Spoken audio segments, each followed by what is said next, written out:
Abobaku, the man who must die with the king. In the ancient kingdoms of Yoruba people of Nigeria, power did not end when a king died.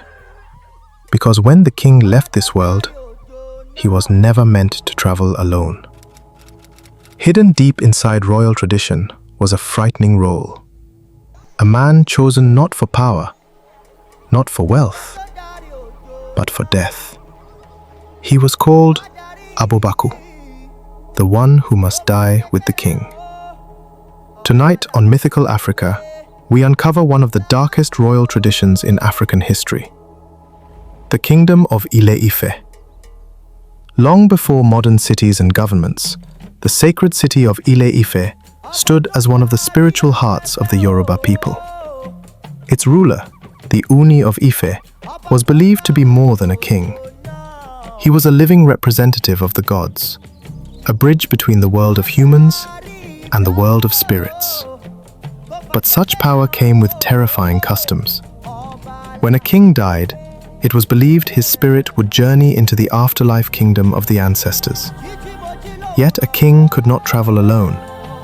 He needed someone to guide him, serve him, protect him, even in death. That person was the Abobaku. Who was the Abobaku? The word Abobaku in Yoruba roughly means the one who dies with the king.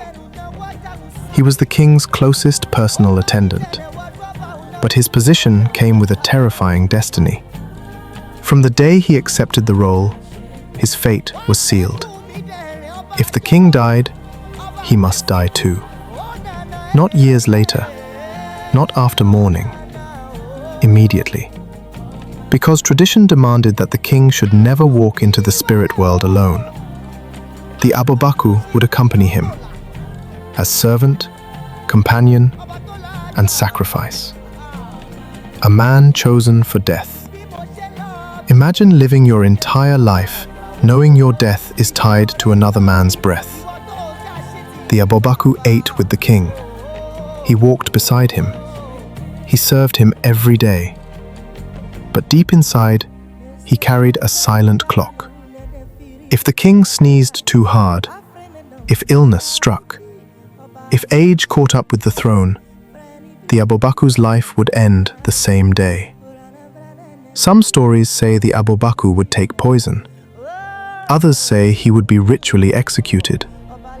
Either way, escape was impossible. If the Abobaku refused to die, the entire kingdom believed disaster would follow. Crop failure, disease, war. Because a king abandoned in the spirit world could become a vengeful ghost. The weight of tradition.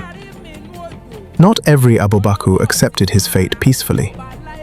Some tried to run, some hid. But the law of tradition was stronger than fear.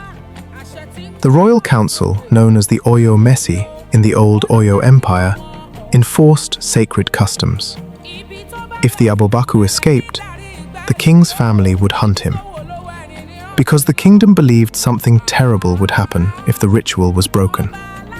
In many cases, the Abobaku lived in quiet anxiety, watching the king grow older, knowing that every wrinkle, every cough, brought him closer to the grave. The day the king died.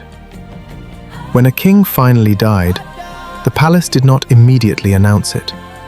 Instead, secret rituals began. Drums stopped. Priests gathered.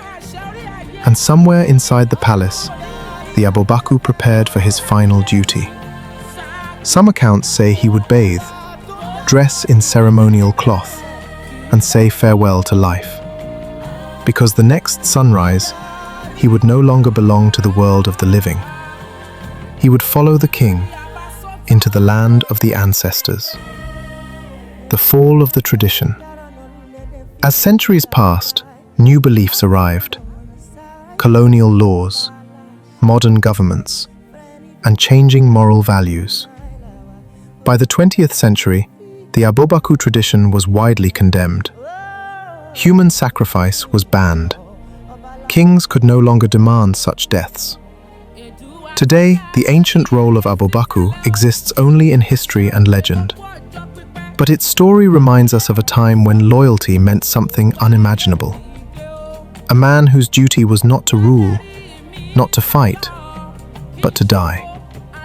The story of the Abobaku is both fascinating and haunting. It shows how deeply people once believed in the connection between kings, spirits, and destiny. But it also raises a chilling question. Would you accept a life of honor if the price was your own death? If you enjoy uncovering the hidden myths, legends, and dark traditions of Africa, subscribe to Mythical Africa. Because Africa's history is deeper, stranger, and more mysterious than most people imagine. And our next story might be even darker.